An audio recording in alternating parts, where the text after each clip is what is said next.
El Señor les bendiga. Amén. Estoy muy contento de estar nuevamente con ustedes. Gloria a Dios. Le decía a la pastora cuando entraba que son como sentimientos encontrados el regresar. Es un gusto estar con ustedes, pero me da recuerdos y de mi juventud y ahorita vamos a hablar de eso. No pensaba, no era el mensaje que les traía, pero ahorita me van a entender varias cosas. Para que nos conozcamos un poquito más, bueno, mi nombre es Eduardo Gómez, soy salvadoreño. Cuando yo nací, lo que yo sé es, mis padres se separaron antes de que yo cumpliera un año. Mi papá le pegaba mucho a mi mamá decide dejar El Salvador y se viene para Virginia. En ese tiempo lo normal para un salvadoreño era venirse de El Salvador hacia Los Ángeles, California, y no había cumplido yo un año cuando mi papá se viene de El Salvador, pero a Los Ángeles a buscar a mi mamá. Pienso que todavía la sigo buscando online. Es que Virginia está para un lado y Los Ángeles para el otro. Y quedo a cargo de mis dos abuelas. Mi abuela materna, ella falleció cuando yo estaba bastante jovencillo, creo que tenía como 14, 15 años. Y a esa edad, básicamente, quedo yo como el hombre de la casa. A los 14 años, a mí me tocó vender dulces, periódicos. Fue una infancia bastante acelerada por el conflicto armado que teníamos en El Salvador. ¿Hay algún salvadoreño aquí? Sí. Lo que se conocía como reclutamiento, no es lo que hoy pasa, ¿verdad? Sino que en los tiempos de conflicto, de los 70s y 80s, hay gente que me dice que me veo más joven, pero ya voy para los 50. Entonces, en la época de los 70s, que comenzó el conflicto armado, había lo que era el reclutamiento. Te agarraba la guerrilla o te agarraba el gobierno. Eran 2 semanas quizás de entrenamiento. En mi caso me agarró el gobierno cuando yo iba hacia el colegio. Yo tenía alrededor de 14 años en ese tiempo. Y me llevaron a un cuartel, me dieron entrenamiento 15 días. Le enseñan a uno a armar y desarmar el M16 y a los 15 días a pelear a los cerros en contra de la guerrilla. Como a los 6 meses de estar ahí me dejan salir por primera vez. Yo dentro del mismo ejército se crean grupos cristianos y diferentes tipos de grupos y mi papá se dio cuenta de que yo al salir de ahí empecé a buscar una iglesia cristiana y él cuando él se dio cuenta, él pudo haber firmado para que me sacaran de eso, pero él al darse cuenta que yo estaba buscando una iglesia cristiana y buscando de Dios, prefirió dejarme en el cuartel. Decía que prefería que yo estuviera en un cuartel peleando en la armada que ir a una iglesia evangélica. Y bueno, más adelante yo me vine hacia los Estados Unidos, logré reunir un dinero a raíz de un vecino que había llegado allá a El Salvador, que era el papá de uno de mis amiguitos, y él nos contaba la historia de que no, en Estados Unidos todo el mundo tiene carro, allá tienes una buena vida, allá te dan los lujos que quieras. Mira, yo ando de vacaciones aquí ya 3 meses sin hacer nada, ya me voy de regreso. Ya hoy entiendo que lo que había pasado, que lo habían deportado, no andaba realmente de vacaciones, pero como estaba chiquillo, entonces yo dije, bueno, imagínense, yo 15, 16 años en El Salvador, decía, voy para allá, voy a trabajar, ya a los 15 días quizás ya me voy a poder comprar un carro, no sé, por las cosas que él decía. La realidad es que logré conseguir el dinero para lo que me cobraban para traerme a Los Ángeles, y logré llegar a Los Ángeles, y ahí comenzó realmente el testimonio que le voy a contar. Yo llego a Los Ángeles en 1991 sin conocer a nadie. Llego, el señor me había dado una dirección, me dijo, cuando llegues a Los Ángeles, llega a esta dirección, y ahí me dice, ahí es donde yo vivo, me dijo, ahí te vamos a dar comida cuando ya tú llegues y todo.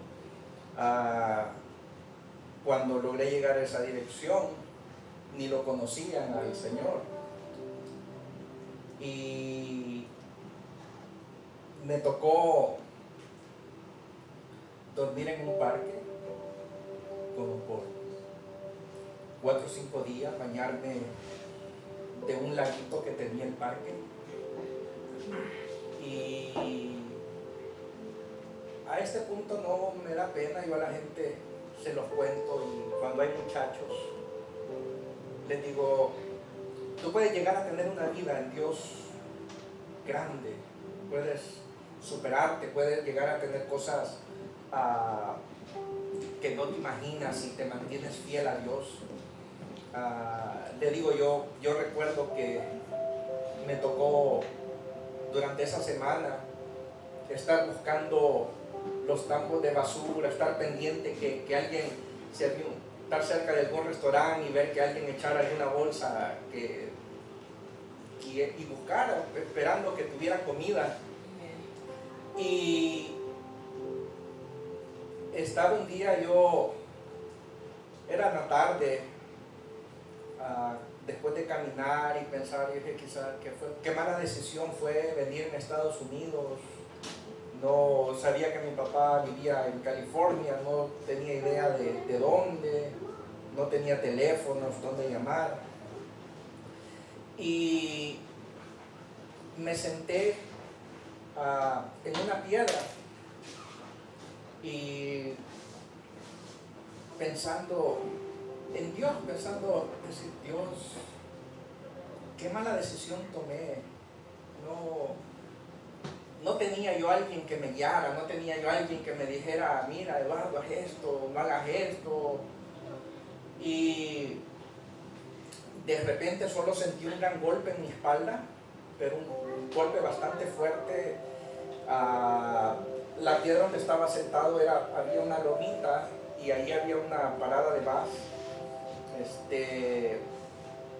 y me tiró hasta encima de varias gente. Yo me imagino que habré dado un par de vueltas ahí, la gente salió, está bien y todo, y llamando, iban a llamar a la ambulancia y todo. Yo pues sabía que no tenía, no llames a nadie. Yo decía, no, pues se van a dar cuenta que no tengo documentos, y hablando con alguna gente en inglés, y yo antes entendía español, menos inglés.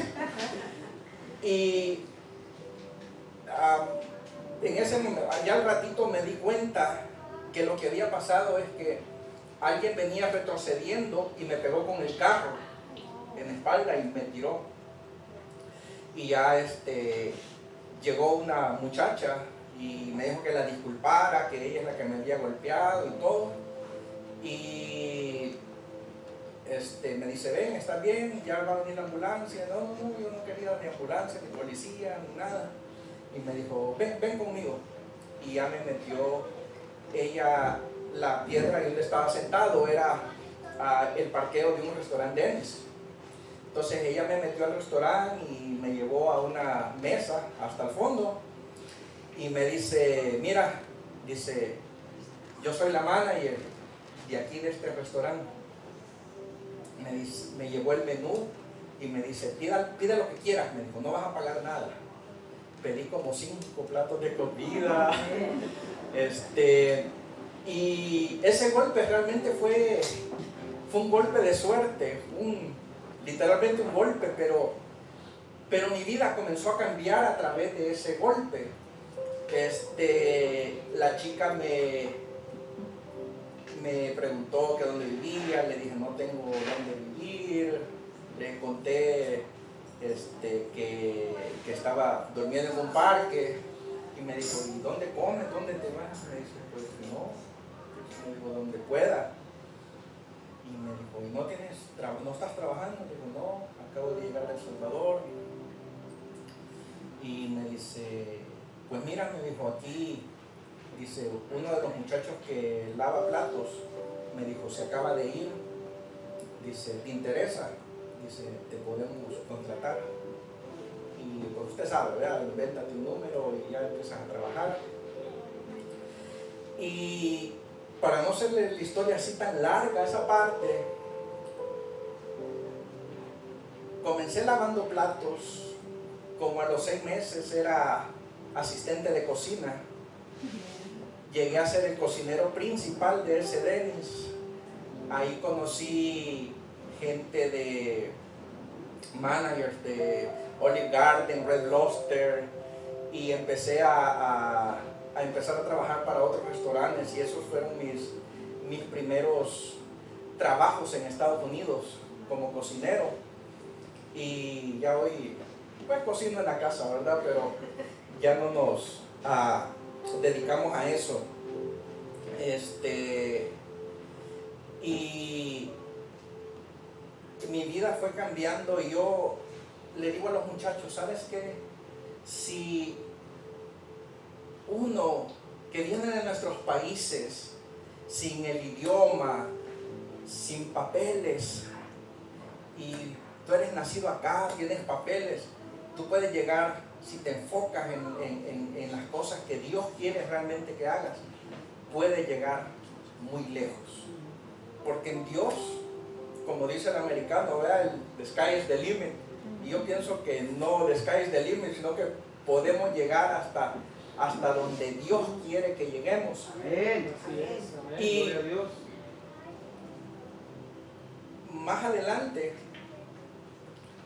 fui allá en California a un parque, no sé si lo conocen o han escuchado, que se llama Yosemite, que es donde hay unos red oaks y árboles, son gruesotes y altísimos.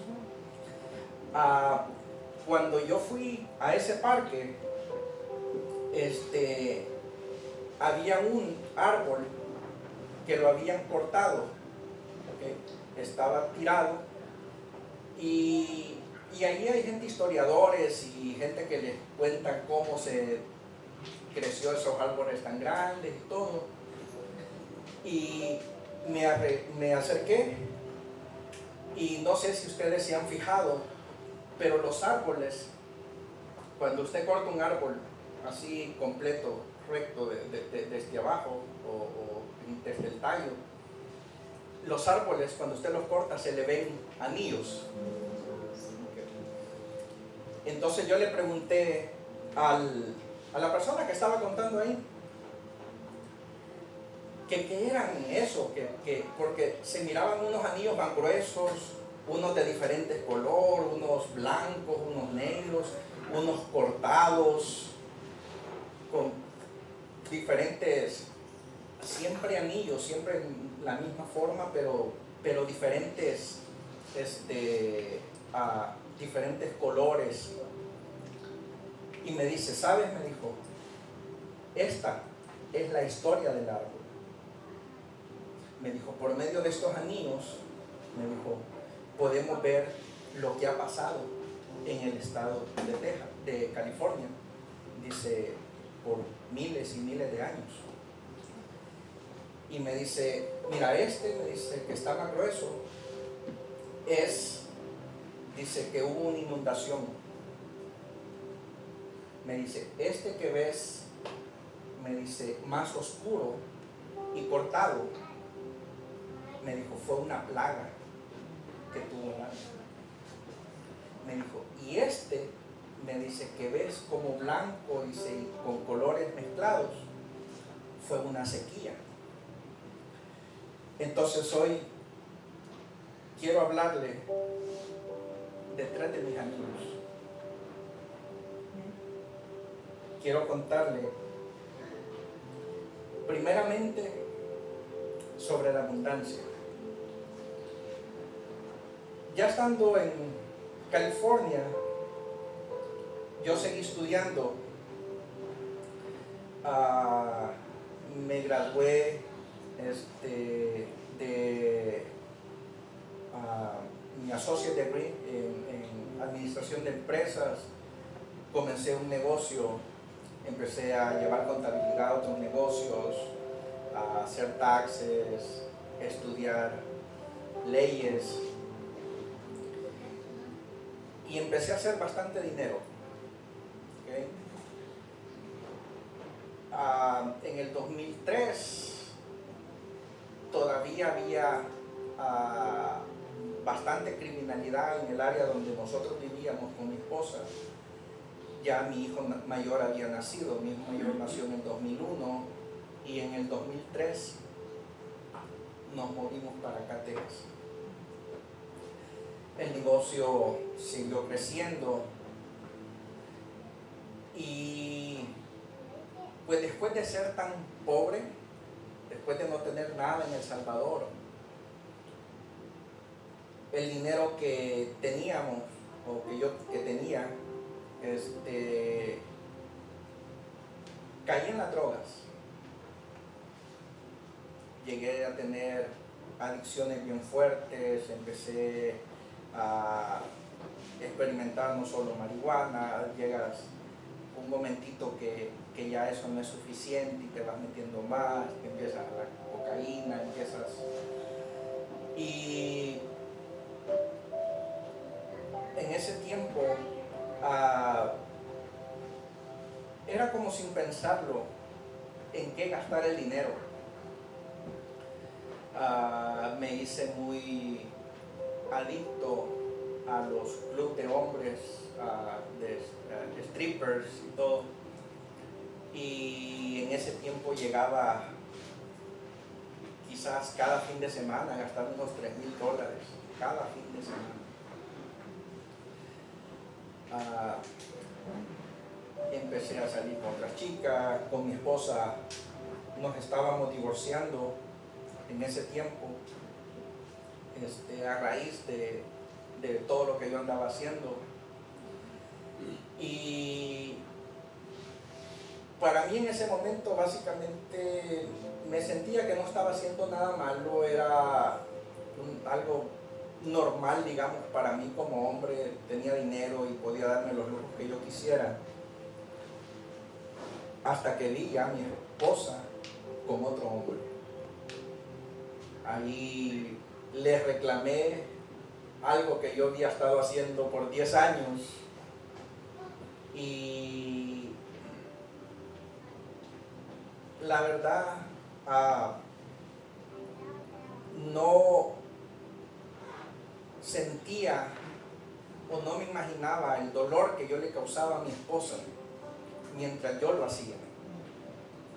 Hasta que ella empezó a salir con alguien, me dolió muchísimo. No me hubiera imaginado yo el dolor que yo le estuve causando a ella durante ese tiempo.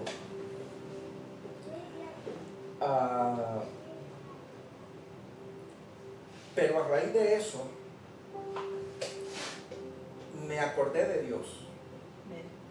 me acordé de que cuando estaba jovencito, como 14, 15 años, una vez dije, Dios, yo quiero servirte en algo, quiero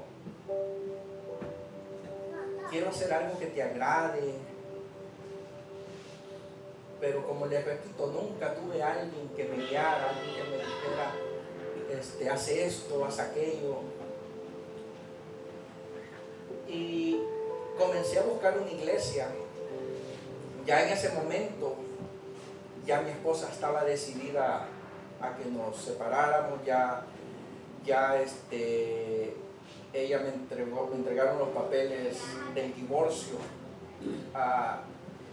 Vivíamos en la misma casa, pero para ese tiempo ya ella tenía su cuarto, yo tenía mi cuarto, y comencé a buscar una iglesia, y así fue como fui a dar a la iglesia Sobre la Roca con el pastor Neftalí Gómez. Y empecé a ir, y mi esposa no quería saber nada de mí, ni de la iglesia, y yo dije, Dios, si es tu voluntad, ayúdame a que cambien las cosas. Ya no le reclamaba yo nada a mi esposa. Decía, Dios, que sea tu voluntad. Llegué quizás a estar yendo yo solo a la iglesia como unos mes y medio. Cualquiera hubiera dicho, tal vez la mujer es más fácil, digamos, que busque de Dios que un hombre para restaurar cosas. Pero como hombre ya no hallaba a quién recurrir. Me acuerdo que había ido fui a una iglesia católica que estaba ahí, y le dije al sacerdote, estoy pasando por esta situación. Y ya me dijo, ¿qué originó todo eso? Le dije, bueno, es que yo he engañado a mi esposa con varias mujeres. Le digo, ella me ha visto, le digo, pero yo la veo a ella, le digo, voy saliendo con alguien, le digo, no lo soporto, no. Y me dijo, ¿tienes hijos con ella? Le digo, sí. Le digo, mi hijo en ese tiempo todavía no nacía Angie.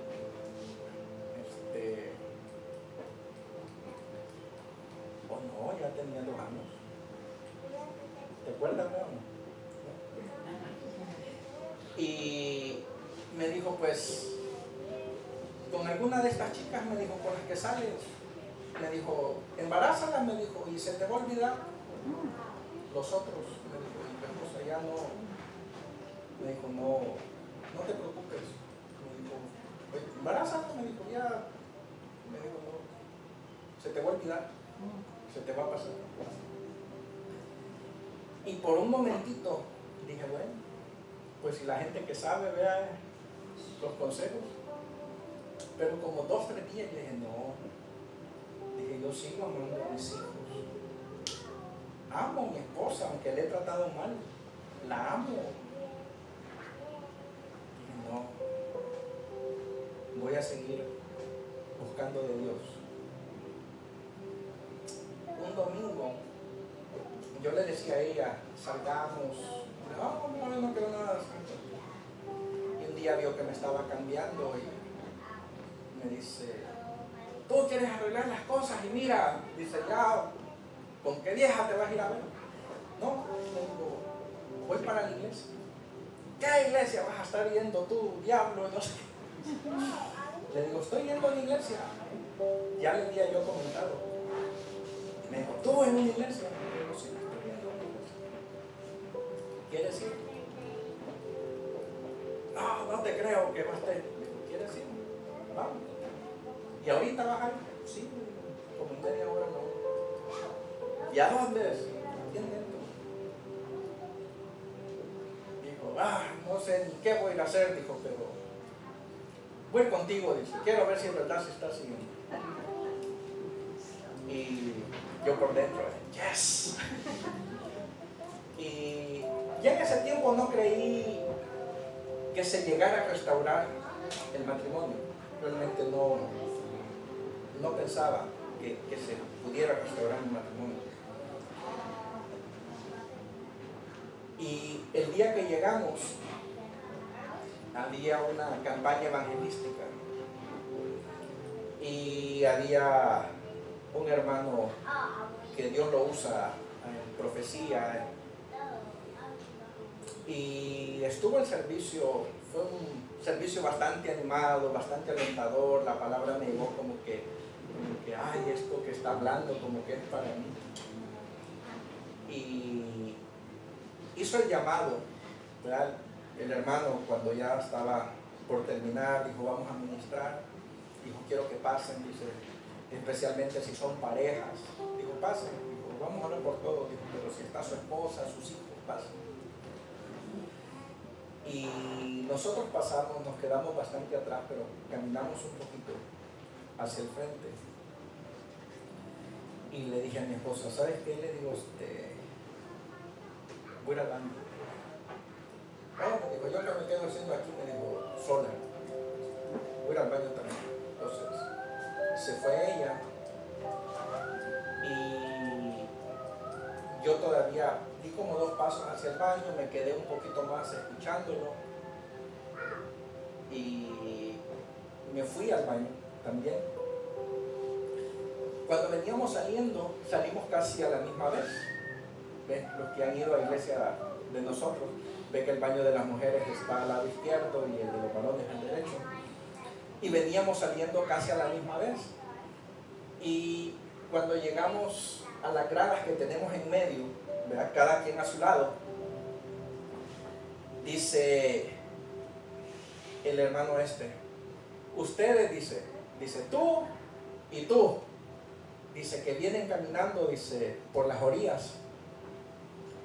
Dice Dios que así como vienen, Él les ha venido acortando el camino para unirse nuevamente en el centro. Amén. Dice, y todos los problemas que han tenido, el Señor lo va a arreglar. Esa noche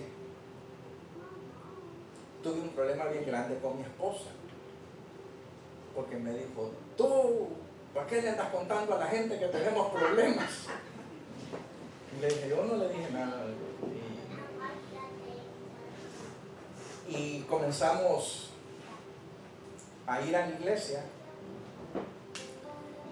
y más adelantito de eso nos nació nuestro tercer hijo, Emmanuel. No nos divorciamos, nos pedimos perdón,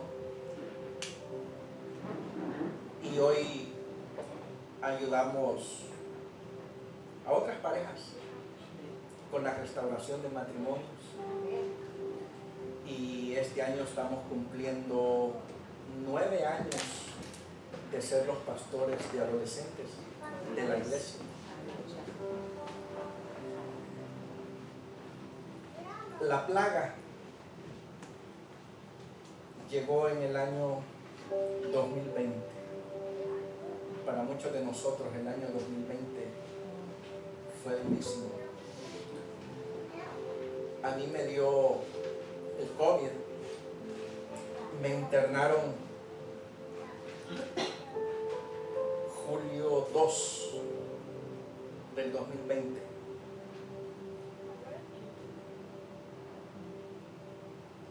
Me dijo el doctor,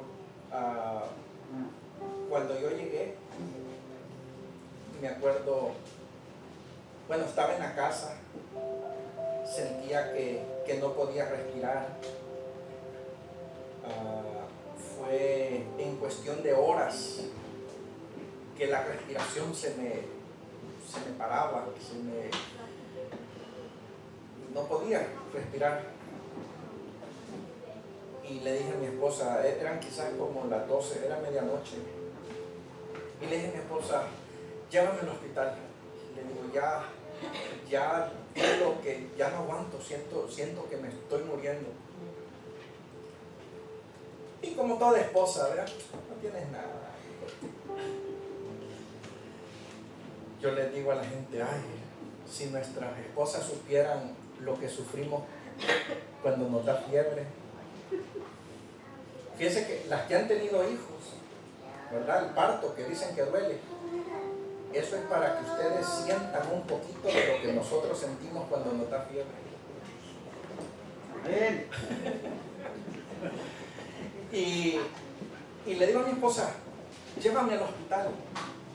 Espérate que amanezca, no tienes nada, estás bien. Pero ya era demasiado difícil para mí respirar en ese momento. Y como pude me levanté de la cama, estaba así a oscuras buscando la llave del carro.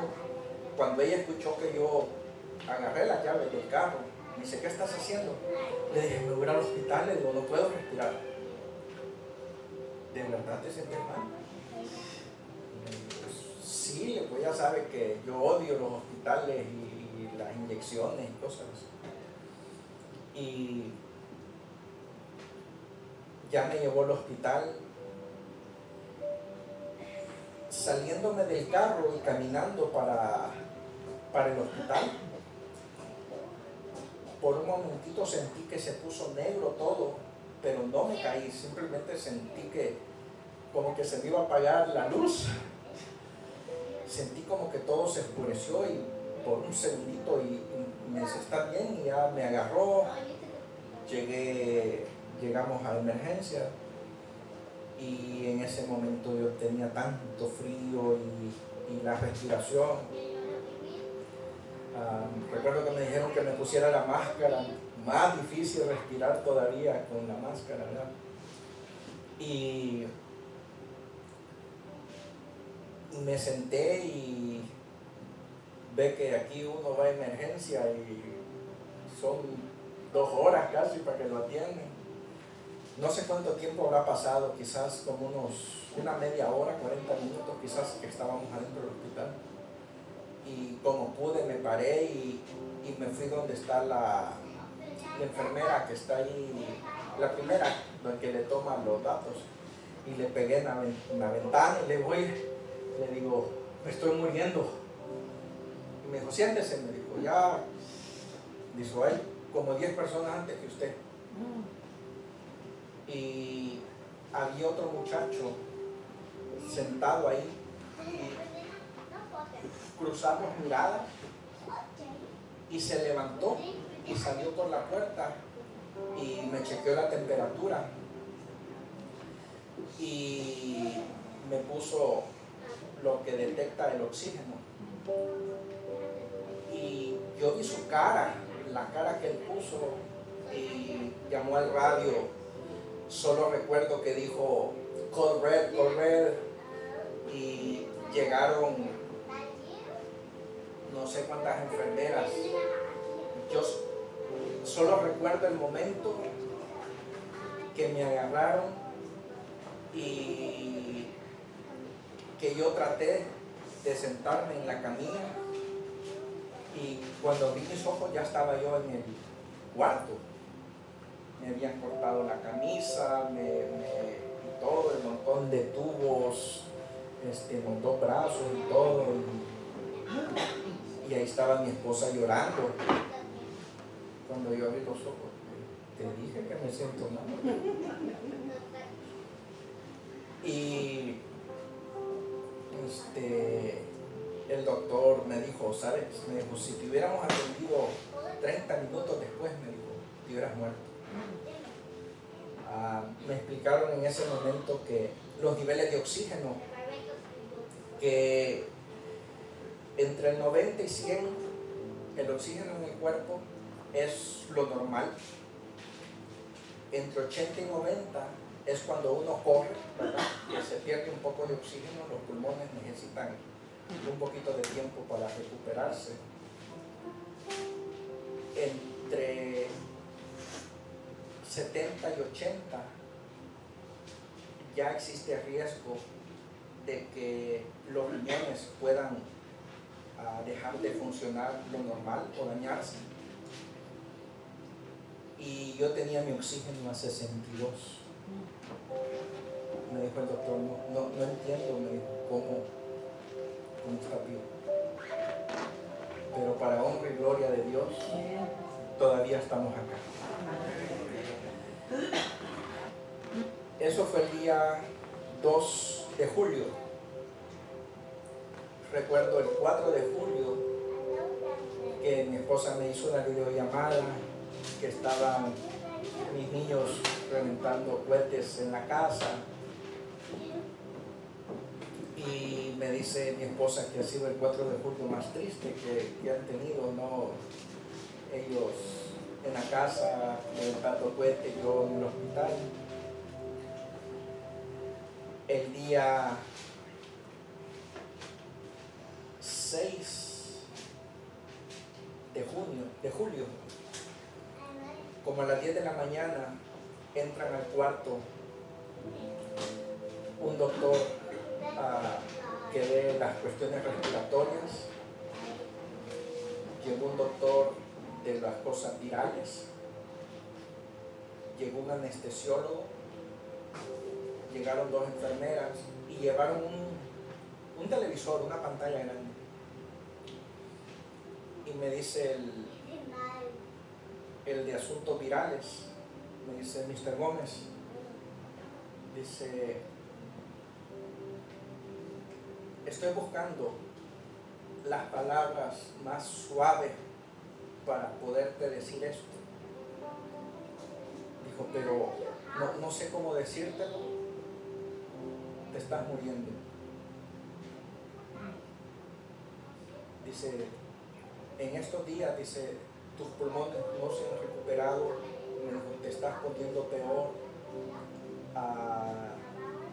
Yo tengo diabetes, y el doctor explica que a raíz de la diabetes lo del virus era más fuerte. Y me dice, lo que ha pasado en tus pulmones, me dijo, haz de caso que cada pulmón lo han agarrado como con un cuchillo y lo han pulsado miles de veces, lo han pinchado. Dice, por eso es que cuando tú respiras, el oxígeno se sale de los pulmones. Ya me habían puesto una mascarilla en ese momento a 60 litros por minuto, que es el máximo del oxígeno que está en la pared de los hospitales. Y me dice,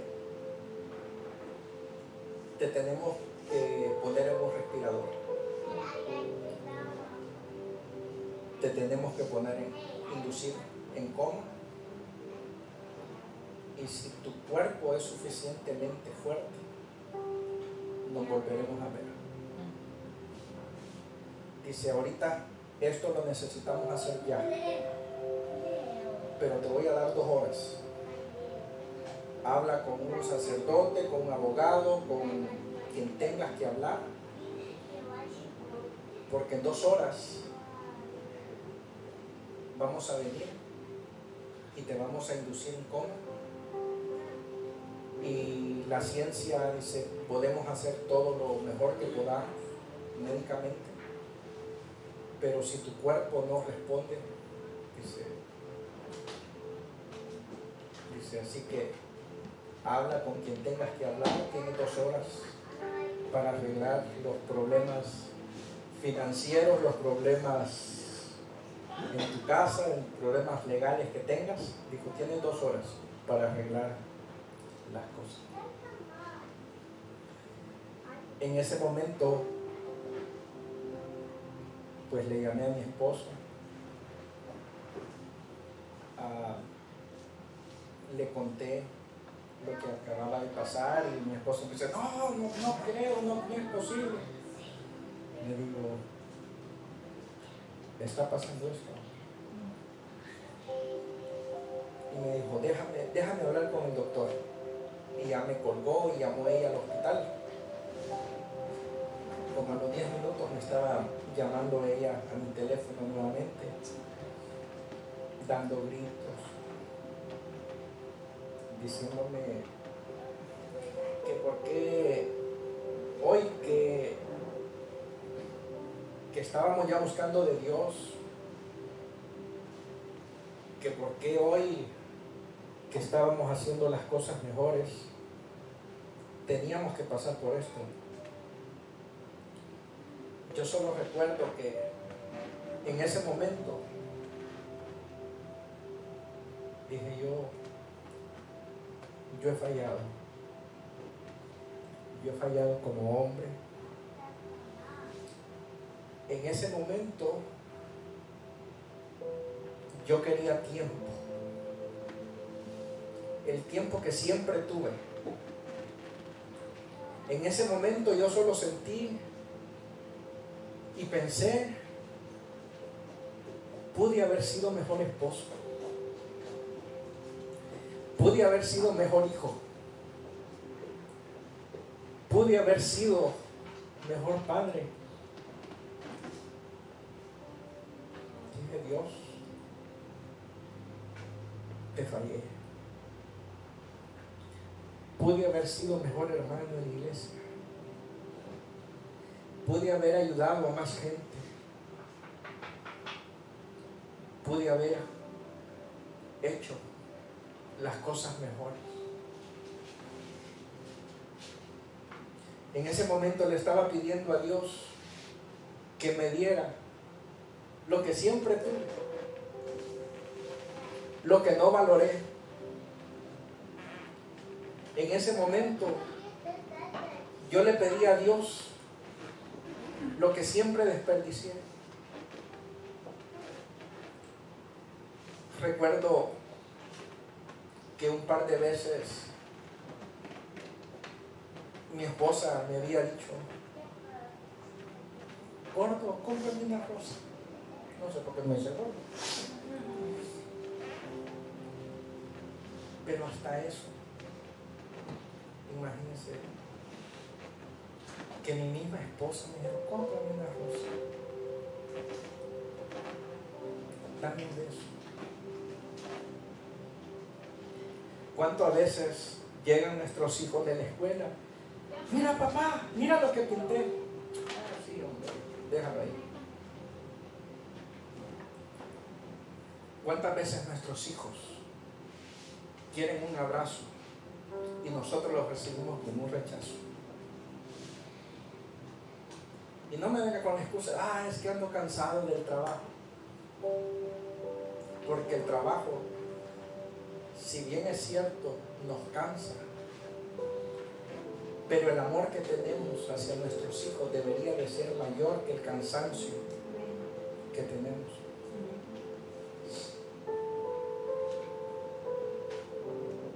En ese momento yo dije, ¿por qué? ¿Cuántas veces yo dejé que mi esposa se durmiera llorando simplemente por un capricho? Porque sabe, hombre que está aquí, nuestras esposas lloran en silencio. Nuestras esposas a veces anhelan un beso, una caricia, una rosa. Nuestros hijos anhelan un abrazo y no un cinchazo. No soy López Obrador, pero podemos mejorar, podemos ser mejores. Dice la Biblia que hagamos las cosas como para Dios, y eso nos pone en un margen bien, donde si vamos a recoger una basura, si vamos a arreglar el templo, si vamos a pintarlo, ¿saben? Hay iglesias que le dejan, ese es trabajo de los sugieres. La iglesia no es solo de los sugieres. La iglesia es de nosotros. Amén. Tenemos que cuidarla. Tenemos que cuidar a nuestros pastores. ¿Sabe? Ser pastores no es fácil. No es fácil. Yo no soy pastor general de una iglesia. Le digo, he sido pastor de adolescentes por 9 años.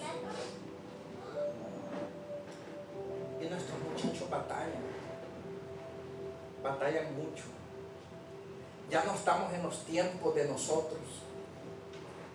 Ya no estamos en el tiempo del viper como estábamos hablando temprano. Pregúntenle a un muchacho, estos muchachos no saben ni qué es un viper.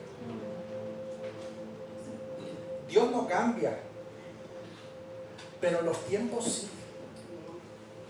¿Sabe? Cuando yo empecé a ir a la iglesia y vi a algunos muchachos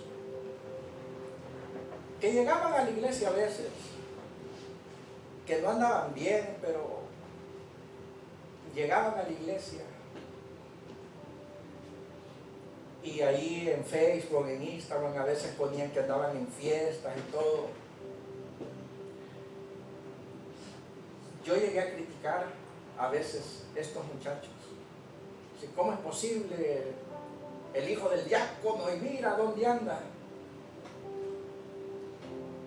¿Sabe cuándo lo dejé de criticar? Cuando mi hijo empezó a usar drogas. ¿Sabe cuándo he visto que gente deja de criticar las hijas de otros? Cuando sus hijas salen embarazadas. ¿Sabe? Algo que me gusta, la naturaleza nos enseña tantas cosas. No sé si usted ha visto algún hormiguero alguna vez y usted patea el hormiguero y salen las hormigas, primero unas a defender, pero hay otro grupo que agarra los huevitos y los trata de meter, los protege. ¿Sabe? Las hormigas no andan viendo, es mi huevo o de quién es este huevo para ver si lo salvo, para ver si lo cuido. Nosotros solo velamos por nuestros hijos. Y muchas veces no nos importan los hijos de los demás. Amén. Si fuéramos como las hormigas, y está bien buscar lo mejor para nuestros hijos, perfecto, son nuestros hijos y nos han dolido. Pero seremos los verdaderos cristianos cuando te duelan los hijos de los otros. Amén. Cuando te duelan los problemas de los otros. Amén. Yo he visto gente que a veces dice que ve que algún hermano está pasando una necesidad y dice, ay hermano, vamos a orar. Ora, pero dale unos 20 pesos, dale 100. Uno se queja, fíjense, dice, ay, todo está caro. No hay eso que dice, ay, voy con $100 a Walmart y no compro nada. Bueno, también tu hermano pasa por eso. En tiempos duros, solo nos vamos a tener los unos a los otros. Y es más fácil que te ayude un hermano de la iglesia a que te ayude tu propia familia. Que nosotros somos hermanos y somos de sangre. Y todos tenemos gigantes que batallar. Todos batallamos por gigantes. El problema es que no son los mismos gigantes. Y eso no lo entendemos. Hay gente que puede estar batallando con drogas, hay gente que puede estar batallando financieramente, hay gente que puede estar batallando con su esposo, su esposa, infidelidades, estén batallando que están perdiendo la casa, están el carro. Pero todos batallamos en diferentes cosas, pero todos batallamos. Y tenemos que confiar en Dios, que esos gigantes un día van a caer. Amén. Y tenemos que ayudarnos a pelear por los gigantes de los demás. Tenemos que hacer nuestro los problemas de los demás. Tenemos que vernos como Cristo nos vio a nosotros. Los gigantes son cosas que se ponen entre nosotros y las promesas de Dios. Y a veces los gigantes nos roban el gozo, a veces nos matan la fe. Hay gigantes que nos desaniman. Y pueden haber gigantes que a veces no los vemos. Alguien puede estar batallando con ansiedad, depresión, preocupaciones, problemas mentales, rechazos, inseguridad. ¿Saben? Este tiempo, con el negocio que nosotros tenemos en Denton, somos la oficina más grande de impuestos. Llevamos contabilidad, tenemos alrededor de 1.600 clientes cada año. Y para una oficina de taxes eso es bastante en este tiempo. Y desde hace como 4 años para acá ha sido bien terrible. Muchos jovencitos quitándose la vida. Muchos jovencitos que no se puede acercar a sus padres, decirle: papá, estoy pasando por esto. Las enfermedades mentales hoy, como estábamos hablando, estamos en una era muy diferente y a veces nosotros no lo entendemos porque no pasábamos por esas situaciones. Pero hoy un rechazo que tú le hagas al hijo del otro, tú no sabes el problema que le puede causar. Tenemos que ser más humanos. A veces, y está bien, y esto no me lo tome a mal, que la Biblia dice que seamos espirituales. Pero sabe, a veces tenemos que ser quizás un poquito más carnales, porque nos gusta hablar en lenguas y la profecía y todo, y está bien, son cosas de Dios. Pero humanamente tenemos que sentir el dolor ajeno. No es posible que gente que no conoce de Dios sean mejores personas que nosotros. No es posible. Imagínense, nosotros decimos adorar a Dios, amar a Dios, y no podemos ver al hermano que también es hijo de Dios. Amén. O sentirnos superior que el otro porque pues, no tiene el trabajo que yo tengo, o no tiene la posición que yo tengo.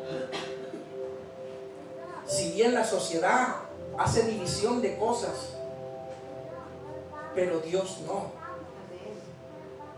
Dios no. Tenemos que ser más humanos. Seremos conquistadores en Dios, porque todo lo podemos en Cristo que nos fortalece. Gloria a Dios. Y sé que superaremos barreras, y sé que pasaremos esta etapa. Y cuando lo superes, mantente humilde. Si quieres que Dios esté siempre de tu lado. Amén. Amémonos los unos a los otros. Si tenemos que pedir perdón, hagámoslo. Tenemos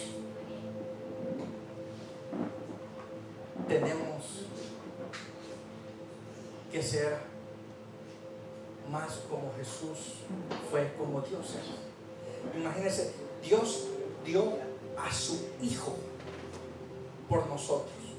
Dios dio a su Hijo Y nosotros no merecíamos ser salvos. Amén. Nosotros no merecemos, porque somos malos. A veces tenemos pensamientos que usualmente la gente quiere que los hermanos se superen, que les vaya bien, pero no que nos vaya mejor que nosotros. Tenemos que mejorar, tenemos que buscar más de Dios, pero también tenemos que ser más humanos. Tenemos que ayudarnos, tenemos que amarnos, respetarnos, porque a veces quizás esa persona que despreciamos, o esa persona que a veces quizás hablamos mal o no tomamos en cuenta, quizás es la persona que Dios va a usar para bendecirnos. Amén. Pero nosotros andamos, no, pues fulano. Y a veces decimos, ¿por qué Dios no me bendice? A veces Dios no nos bendice porque nos podemos hablar del que Dios iba a usar para bendecirnos. Y luego nos peleamos con Dios, ¿por qué no me bendice? Tenemos que buscar más de Dios. Pero tenemos que también aprender a amarnos más, respetarnos y perdonarnos. ¿Sabe? Ser cristiano, lo más difícil es el tener que humillarse, pedir perdón. Ser cristiano no es el ser cristiano no es estar hablando en lenguas, no es el ser cristiano, es amarnos los unos a los otros, como decir que amamos a Dios. Amén. Yo no sé si quizás no era el mensaje que esperaba, pero quiero tocar su corazón. No quiero que tenga esa desesperación que yo sentí, esa agonía. La sentí cuando me dijeron ya no hay tiempo. Hasta ese momento me di cuenta que pude haber sido mejor persona. Hasta ese momento me di cuenta que pude haber sido mejor hermano, mejor padre. Así que pida perdón si tiene que pedir perdón.